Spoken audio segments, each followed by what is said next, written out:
Break के बाद आपका दोबारा खैर मकदम है। बढ़ते हैं मजीद अहम खबरों की जानिब। आदिलाबाद के महल्ले रक्षा कॉलोनी से ताल्लुक़ रखने वाली 60 साल खातून के कोरोना पॉजिटिव आने और फिर इस खातून से दर्जनों अफराद के राब्ते में आने के बाद यहाँ हलचल बढ़ गई है। इसी दरमियान कोविड-19 में इजाफा होने की वजह से अहदेदारान ने रक्षा कॉलोनी, जय जवान नगर और शिवाजी चौक से ठाकुर होटल व अतराफ इलाके को कंटेनमेंट जोन करार देते हुए यहाँ बैरिकेड लगा दिए हैं और पुलिस का सख्त पहरा लगा दिया गया। इसके अलावा कोरोना से मुतासरा खातून जिस प्राइवेट हॉस्पिटल में इलाज की गर्ज से गई थी, उस हॉस्पिटल समेत उस इलाके की तमाम होटल, दुकानात और दीगर हॉस्पिटल्स को बंद रखने के अहकामात भी जारी कर दिए गए हैं। साथ ही आवाम से एहतियात बरतने की हिदायत दी जा रही है। पेट्रोल और डीजल की कीमतों में बेतहाशा इजाफे के खिलाफ महाराष्ट्र के शहर अकोला में जन सत्याग्रह तंजीम की जानिब से एहतजाजी रैली निकाली गई। तंजीम के अरकान ने बैलगाड़ी पर सवार होते हुए पेट्रोल और डीजल की कीमतों पर लगाम लगाने का मोदी सरकार से मुतालबा किया।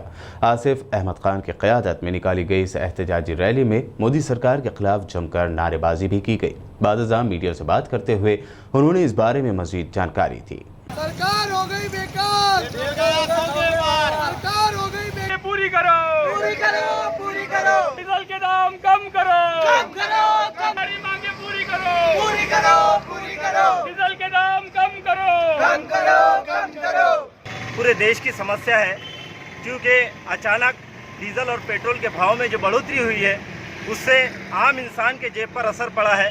आज पीने के पानी से ज़्यादा डीजल और पेट्रोल का इस्तेमाल होता है और डीजल और पेट्रोल के भाव बढ़ने से लोगों की जेबों पर असर होता है। जबकि कोरोना की महामारी में लोगों के घरों में खाने पीने की सहूलतें नहीं थी, खाने पीने को उनको कुछ नहीं था, वो भूखे मर रहे थे। इस भूख को मिटाने की बजाय मोदी सरकार ने ये किया है कि अचानक पेट्रोल और डीजल के भाव में बढ़ोतरी करके आम इंसान के जेब को चोट पहुंचाई है और आम इंसान पेट्रोल और डीजल का इंतजाम कहां से करेगा। इसी के खिलाफ में हमने अकोला कलेक्टर ऑफिस पर जन सत्याग्रह संगठन के जरिए से एक आंदोलन किया, जिसमें हमने हमारी बाइकों को कलेक्टर साहब के ऑफिस पर ला के रख दिया कि या तो आप हमारे पेट्रोल और डीजल का इंतजाम करके दो या फिर इस निकम्मी सरकार को कहो कि वो पेट्रोल और डीजल के भाव को पूरी तरह से जैसे वो पहले थे वैसे करे। क्योंकि पिछली हुकूमत में हमने मोदी जी का एक बयान देखा था, जब पेट्रोल और डीजल के भाव 50 से लेकर 60 रुपए के लीटर तक का था, उस वक्त में मोदी जी ने बयान दिया था कि पेट्रोल और डीजल के भाव में बढ़ोतरी होने से इंसानों को नुकसान हो रहा है। और आज पेट्रोल और डीजल का भाव 80 रुपए से लेकर 100 रुपए तक हो गया है। तो इसका जिम्मेदार कौन है, यह हम मोदी जी से सवाल करते हैं और हमने हमारी गाड़ियां यहाँ ला के रख दी है। अब हमें या तो इंसाफ मिले या पेट्रोल और डीजल के भाव कम हो। हज़रत शाह कमोश रहमतुल्लाह अलैह नामपल्ली हैदराबाद के 152वें उर्स शरीफ का 25 जून से आगाज़ हुआ है। दरगाह शाह कमोश के सज्जादा नशीन सैयद शाह अकबर निज़ामुद्दीन हुसैनी साबरी की ज़ेर क़यादत मस्जिद शाह कमोश ता दरगाह शरीफ जुलूस संदल माली निकाला गया। इस मौके पर दरगाह में अक़ीदतमंदों की बड़ी तादाद नजर आई।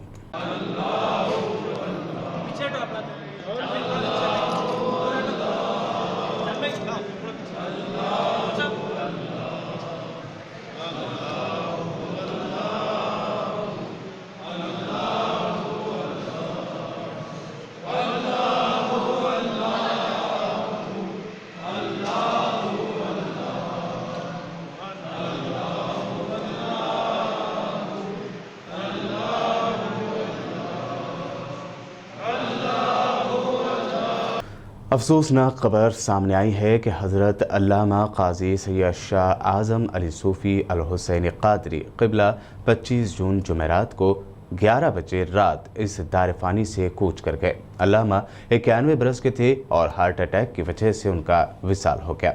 अल्लामा की इस नागहानी मौत ने उनके लाखों चाहने वालों को गम में मुब्तला कर दिया। मौजूदा हालात को देखते हुए उनकी तदफीन सुबह 6:45 को ही कर दी गई। पसमानदगान में 5 फर्जंदान शामिल हैं। काचीगुड़ा पुलिस स्टेशन में एक गरीब बाप ने ज़हनी तौर पर माजूर रेप की शिकार अपनी बेटी को इंसाफ दिलाने के लिए शिकायत दर्ज करवाई। तफसीलात के मुताबिक काचीगुड़ा पुलिस स्टेशन लिमिट्स में रहने वाले एक ज़ईफ़ गरीब शख्स ने इलाके के ब्रेसलेकॉन हॉस्पिटल के कैंटीन में अपनी बेटी को कामकाज के गर्ज से रखा था। ताहम इस हॉस्पिटल के कैंटीन के ही एक और रवि नामी मुलाजिम ने किसी कदर ज़हनी तौर पर माजूर लड़की को कोल्ड ड्रिंक्स और दीगर नशीली चीज़ें खिलाकर उसका जिनसे इस्तेहसाल किया। जब लड़की प्रेग्नेंट हो गई तब लड़की के बाप को उस बारे में धमकाया गया, जिसके बाद लड़की के बाप ने लड़की को घर में ही रखा। ताहम इलाके के चंद सोशल वर्कर्स को जब इस बारे में पता चला तो उन्होंने लड़की को इंसाफ दिलाने की खातिर कल 25 जून को पुलिस स्टेशन में शिकायत दर्ज करवाई। खबर है कि पुलिस ने इस ज़िम्मन में केस भी दर्ज किया है। आज हॉस्पिटल के बाहर लड़की के अफराद ख़ानदान और दीगर समाजी कारकुनों ने एहतजाज भी किया।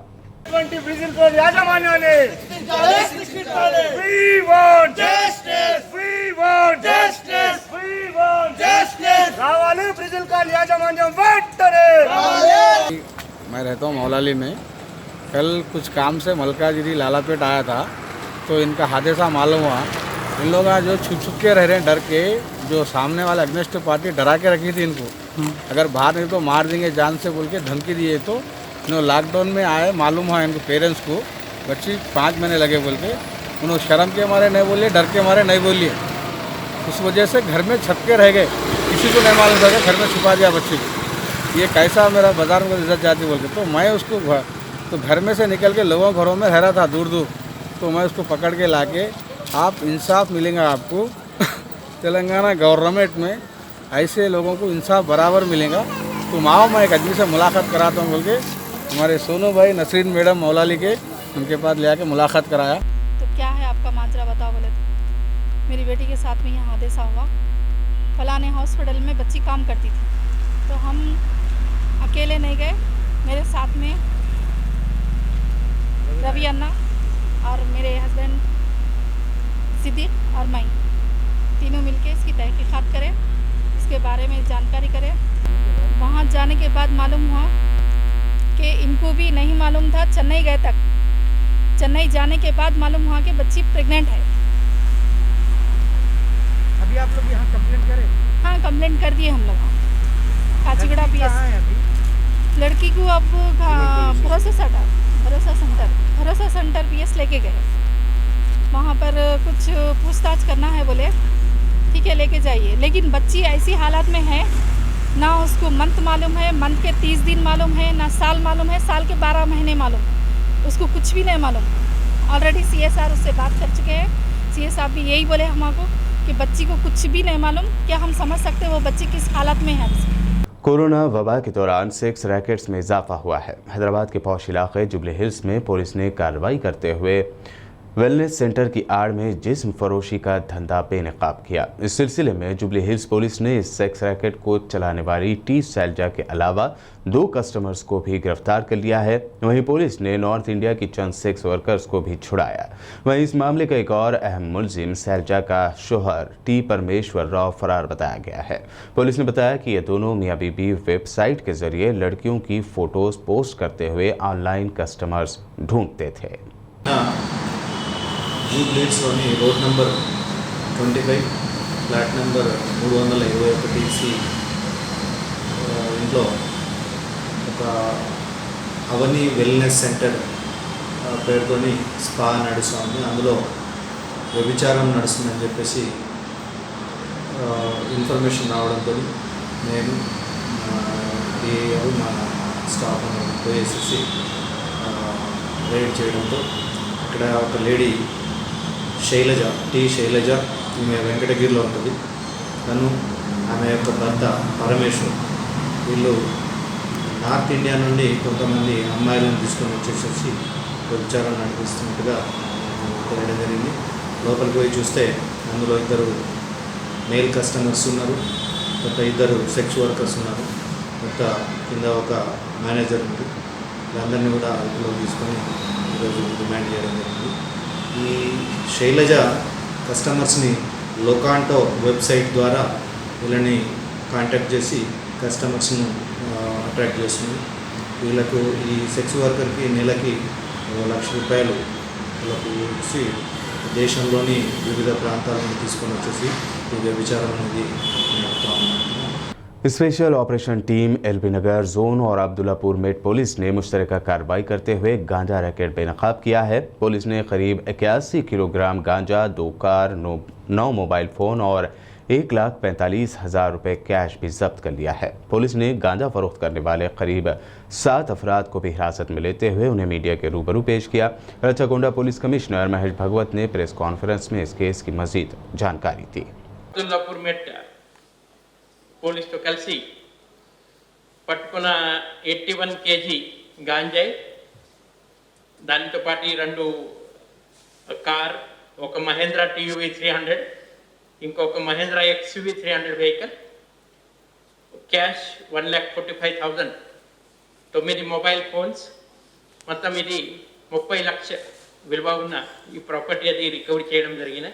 ఎవరు మాఫియా ఉన్నారు, ఎవరు ముఠా ఉన్నారు, వాళ్ళ మీద పక్కా మాత్రం చట్టపరంగా చర్య తీసుకుంటాం. పక్కా వాళ్ళది సోర్స్ నుంచి డెస్టినేషన్ దాకా పక్కా ర్యాకెట్ మొత్తం అందరినీ అరెస్ట్ చేస్తారు అంటాం. తర్వాత కన్విక్షన్ కోసం పక్కా ప్రయత్నం ఉంటుంది. और अब आखिर में हेडलाइंस पर एक और नजर। चीनी फौज की दरअंदाजी पर असदुद्दीन ओवैसी का मोदी सरकार पर तनकीदी हमला। कहा, पीएम की कमजोर क़यादत दे रही है चीन को कई मौक़े।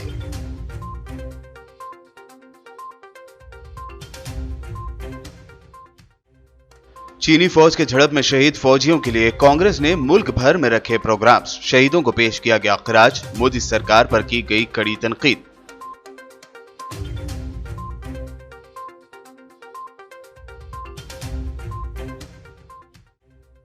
तेलंगाना में बढ़ते कोरोना केसेस पर ताजरीन भी हुए परेशान। लाड बाजार समेत बेगम बाजार व दीगर कारोबारियों ने 15 दिन शॉप्स बंद रखने का किया ऐलान।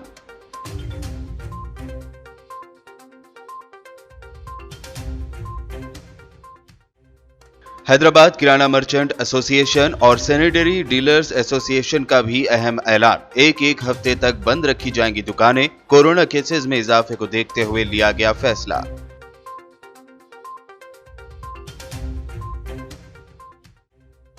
मिनिस्टर तलसानी श्रीनिवास यादव ने हरिताहरम प्रोग्राम के लिए की मीटिंग। सनत नगर के मुख्तलिफ इलाकों में पौधे लगाते हुए हरिताहरम प्रोग्राम में लिया हिस्सा।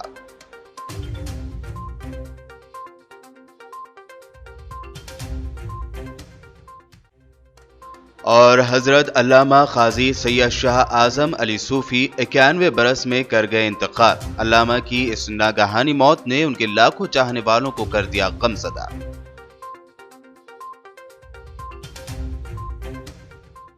पीबीएन की न्यूज़ बुलेटिन में ये थी दिन भर की अहम खबरें। यूट्यूब पर हमारे चैनल को सब्सक्राइब जरूर करें। ज़रूरतमंदों की मदद के लिए आगे आएं। Stay home, stay safe.